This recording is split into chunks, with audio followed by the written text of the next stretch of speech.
Վահագն Ալեքսանյան, համեցեք։ Փոխվեք Եղոյանի հետ։ Պարոն Եղոյան, կփոխվեք տեղերով պարոն Մինասյանի հետ։ Ինքը նաև խմբակցության անունից ելույթ ունի։ Հա, խնդիր չկա։ Չար նախանձ, էլի։ Պարոն Խաչատրյան, դուք ինչի մտակ ես խոսակցության մեջ։ Խնդրեմ պարոն Ալեքսանյան, համեցեք։ Շնորհակալություն ազգային ժողովի մեծագույն նախագահ, հարգելի գործընկերներ, սիրելի Հայաստան դաշինք։ Հարգելի գործընկերներ, ես ճիշտ եմ հասկանում, որ դուք քաղաքականությունից դուրս եկեք, ձեզ ասել են դուք դուրս եկեք քաղաքականությունից։ Խեմ ես հարց տալիս, որտեվ իմ մոտ այդպես տպավորություն է առնվազն, որ դուք քաղաքականությունից դուրս եք եկել, ձեզ հրահանգել են, ասել են դուք դուրս եկեք քաղաքականությունից, հիմա քաղաքականությամբ զբաղվում է ռուս օլիգարխիկ կուսակցությունը, ըստ երևույթին գնահատելով ձեր անցողիկ շեմը հաղթահարելու շատ ցածր շանսերը, որովհետև առնվազն ձեր քաղաքական պասիվությունը տեղից մի ընդհատեք։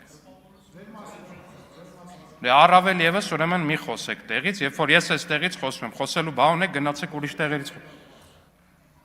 Ես կորոշեմ ինչ մասին եմ խոսում։ Դուք չեք կարող որոշեք, ես ինչի մասին խոսում ձեզ։ Կգնաք Ռոբերտ Քոչյանին, կասեք ինչի մասին ինքը խոսա։ Պարոն Ալեքսանյանի րոպեները վերականգնեք, խնդրում եմ։ Նորից, խնդրեմ, պարոն Ալեքսանյան։ Շնորհակալություն։